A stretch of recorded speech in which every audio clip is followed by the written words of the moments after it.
There's a hard truth that most people avoid when it comes to manifestation, and it's this. It's not that you don't want it enough. It's that you want it so badly, with so much fear and pressure attached, that you've made your desire feel heavy. You've turned something beautiful into something stressful. That weight, that obsession, that energy of I need it now or else I'm not okay, that's what's blocking it. Most people hear about manifestation and think the answer is doing more. More affirmations, more visualizations, more scripting, more watching videos, more talking about it. But all of that doing can become a distraction if the energy behind it is fear. Fear that it won't happen. Fear that it's taking too long. Fear that you're being left behind. But here's the real truth no one talks about. Manifestation doesn't respond to effort. It responds to alignment. And alignment doesn't come from effort. It comes from calm, inner certainty. It comes from being rooted in the truth that your desire is already yours, and you no longer need to beg, chase, or plead for it. So what's actually keeping it away? It's the checking. It's the doubting. It's the constant obsession with when will it happen? Every time you look for signs, you're telling the universe you don't have it yet. Every time you doubt your progress, you're planting more seeds of uncertainty. Every time you force or push or stress, you're telling your subconscious mind that what you want is still far away. And that's the real block. Not your technique, not your timing, not your desire. The block is the emotional tension that keeps saying, I don't believe it's mine yet. And that's the signal the world responds to. But once you drop that energy, once you learn the equation of non-resistance plus faith, everything starts to shift. Not because you forced the outside to change, but because you stopped fighting with it inside. You stopped clinging, and you started trusting. This video isn't going to give you another list of things to do. It's going to help you unlearn everything that's slowing you down. Because manifestation isn't a grind, it's a flow. And once you feel that shift, you'll never go back to chasing again. You'll finally understand that you were never being tested. You were just being invited to let go. The more you chase something, the further it seems to run. And even though that sounds like a cliche, when it comes to manifestation, it's 100% true. Most people chase their desires without realizing they're sending out an energy of lack. They say they're taking inspired action, but deep down they're driven by panic. Panic that it's taking too long. Panic that they're falling behind. Panic that it might never happen. And what does panic do? It tightens your energy. It puts your mind and body into fight or flight. And in that state, you can't attract what you want. You're too busy resisting what you don't want. That's what chasing is. It's resistance in disguise. It looks like action, but it feels like desperation. And manifestation doesn't respond to desperation. It responds to identity. When you're chasing something, you're unconsciously confirming that you don't have it yet. You keep looking for it, checking for signs, asking, where is it? Every day, and the subconscious mind doesn't hear your words. It feels your vibration. So even if you say, I have it, but feel like it's far away, the vibration always wins. You manifest from the feeling, not the phrase. This is why so many people feel stuck. They're doing all the right things, but they're doing them from the wrong place. They're acting from fear, not from faith, from need, not from knowing. And that energy keeps them looping, wanting something, but reinforcing the absence of it over and over again.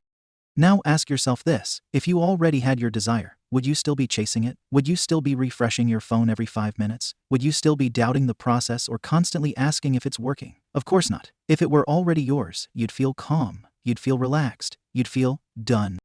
That's the energy that actually creates results. The energy of done. Not rushed, not desperate, not obsessed, just done. When you embody that, when you walk like it's already yours, talk like it's already yours, breathe like it's already yours, your world starts to shift in ways you couldn't imagine. So if you're stuck in a loop, the first question isn't what more can I do? It's what energy am I doing it from? Because the most powerful shift you can make is to stop chasing and start becoming. Become the version of yourself who knows it's done, who no longer questions or panics or doubts. And once you shift from effort to embodiment, the chase ends, and the receiving begins. Letting go doesn't mean you don't care. It doesn't mean giving up or lowering your standards. It means you stop trying to force something that's already in motion. That's what non-resistance is all about. It's not about giving up on the desire. It's about releasing the internal battle surrounding it. Most people don't even realize how much they're resisting. They're fighting the current version of reality. They're fighting the time it's taking. They're fighting the silence, the uncertainty, the not yetness. And every bit of that fight creates more tension. It makes the desire feel heavier. It makes life feel slower. It puts more pressure on the process. But manifestation doesn't come through pressure. It comes through peace. The more relaxed you are, the easier it flows. The more you surrender the timeline and the details, the faster things unfold. Not because you gave up, but because you finally got out of your own way. Non-resistance is deciding not to argue with what is. It's not saying, I'm okay with never getting it, but it is saying I no longer need to suffer in the waiting. That shift changes everything, because suffering is what blocks the flow. Peace is what opens it. Think about it like this. If you were on a river in a boat, and the current was taking you exactly where you wanted to go, but you kept paddling backward because it wasn't going fast enough, you'd exhaust yourself. That's what most people are doing with their desires. They're in the current, but they're trying to speed it up by resisting the pace. And all that resistance just delays what would have come naturally. Non-resistance doesn't mean you don't take action. It just means your action isn't coming from panic. It's coming from peace. You don't make moves because you're scared. It's because you're aligned. You're no longer trying to manipulate outcomes. You're trusting the process. You're trusting the version of you that already knows how this ends. And that trust makes you magnetic. One of the fastest ways to enter non-resistance is to stop needing your current circumstances to prove anything to you. You stop looking to the outer world for evidence. You stop waiting for confirmation. You decide that what you feel inside is already real, and the outer world will catch up in its own time. That's non-resistance.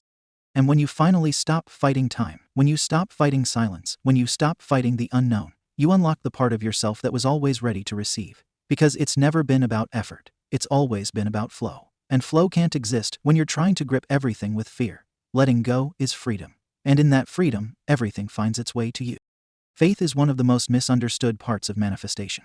Most people treat it like hope. They think if I just stay positive and try to believe, maybe it'll work out. But real faith isn't hoping. It's knowing. It's moving through life with a quiet, calm confidence that says, I don't need proof. I am the proof. Faith isn't loud. It doesn't beg. It doesn't rush. It walks forward even when the road isn't visible yet. It acts like it's done before the evidence shows up. It moves from the end, not from the middle. And that's the key. When someone truly has faith, they don't need to check 3D reality for signs every 5 minutes. They don't need reassurance. They don't need external confirmation. Because the decision has already been made internally, the inner world has claimed the desire as real, and the outer world is just in the process of catching up. Faith means you stop living like a seeker and start living like a receiver. You stop asking, when will it happen, and start showing up like it already has. You carry yourself differently. You speak differently. You think differently. Not because you're faking it, but because you've anchored your belief so deeply that it becomes natural. And that belief, that knowing, is what changes everything. Faith aligns your energy with the outcome. It collapses the gap between the desire and the manifestation, because you're no longer sending out energy that says, I don't have it. Instead, you're vibrating with the feeling of, it's already mine. That feeling is what rewires your mind. It's what draws experiences to you that match that inner truth. Most people give up not because their desire is impossible, but because their faith was fragile. They let the absence of results convince them that something's wrong. But nothing is wrong. The process is still working. It just requires you to trust it a little longer than you're used to. Faith isn't about pretending everything is okay when it's not. It's about choosing to believe even when the circumstances try to convince you otherwise. It's about holding your inner vision stronger than you hold on to the fear. And the more you practice that, every hour, every day, the more natural it becomes. Eventually, faith stops being a choice and starts being your default state. That's when things shift fast. Faith makes it easy to persist. It gives you the patience to keep going. And it gives you the inner peace to stop chasing. Because you know, without needing to see it yet, that your desire is already yours. It's done. And your only job is to walk like it. There's a reason this formula, non-resistance plus faith, feels like a breakthrough. Because it removes everything that's been making manifestation feel like a struggle. It takes away the confusion. It quiets the noise. And it gives you a way to finally understand why things haven't shown up yet, even though you've been wanting them so badly. See, most people either have one or the other. They let go, but they don't actually believe it's coming, so they fall into apathy. Or they believe, but they can't stop stressing over the timing, so they grip and control until they burn out. That's why things stay stuck. There's no harmony in the energy. The desire is there, but it's trapped between fear and doubt. But when you combine the calm, open space of non-resistance with the bold certainty of faith, something powerful happens. You create a clear path. You remove the blocks. You stop contradicting yourself. And your energy becomes consistent. That consistency is what makes the desire manifest. Think about it like this. Faith is like planting a seed. You're confident the seed will grow, even if you can't see the roots yet. Non-resistance is choosing not to dig that seed up every day just to see if it's sprouting. You water it. You give it sunlight. But you don't interfere. You trust the process. That's what allows it to bloom. So if you're someone who believes deeply, but you're still not seeing movement, ask yourself, am I also letting go? Am I trying to force things into place, or am I allowing life to unfold? And if you've mastered surrender, but you still feel uncertain, ask, am I actually believing it's already mine, or am I secretly expecting it not to happen? Both pieces matter. Letting go without belief turns into waiting and hoping with no momentum. Belief without surrender turns into pressure and panic. But when they come together, that's when you flow. That's when you wake up peaceful. That's when you stop needing results to prove anything to you, because you already feel the end within you. And from that place, your actions become effortless. You don't act out of fear anymore. You're not grasping or begging. You're simply responding to life from a place of deep knowing. And people around you can feel it. They feel your calm. They feel your presence. That kind of energy changes rooms. And more importantly, it changes your reality. So remember this: manifestation doesn't come to the person who tries the hardest. It comes to the one who aligns the deepest. When you stop resisting what is and start believing in what's already done, your world finally catches up. That's not just spiritual theory. That's energetic law, and it works every single time. This is the version of you that no longer begs the outer world for proof. The version that no longer checks constantly, doubts silently, or waits with tension in the chest. This version knows. This version feels calm, grounded, peaceful. And it's not because something magical happened outside. It's because something powerful clicked inside. This version stopped asking, when will it happen? And started asking, who am I being right now? Because that question changes everything. Manifestation isn't about getting, it's about becoming. Becoming the version of yourself who is already living the life you desire. Becoming the version who wakes up feeling fulfilled, no longer needing a certain result to feel okay. So who is that version of you? It's the one who stopped chasing and started allowing. The one who carries the energy of done, not almost. The one who isn't emotionally shaken by delays or silence, because they've already received the desire in their imagination. And that's the only place that really matters. This version doesn't pretend to have it all together. They just stopped letting fear run the show. They decided to trust their inner world more than the outside noise. And from that decision, everything started to shift. Not because they forced it, not because they earned it, but because they aligned with it. They became it. That's what you're being invited into now. Not a harder hustle, but a softer power. Not more effort, but more embodiment. You don't have to force yourself to feel worthy. You already are. You don't have to prove anything. You just have to stop arguing with what your inner self already knows. And yes, it will feel unfamiliar at first. Sitting in peace when you're used to panic will feel strange. Trusting when you're used to checking will feel uncomfortable. But that's okay. Growth always feels like that, and the more you practice living from the end, the more natural it becomes.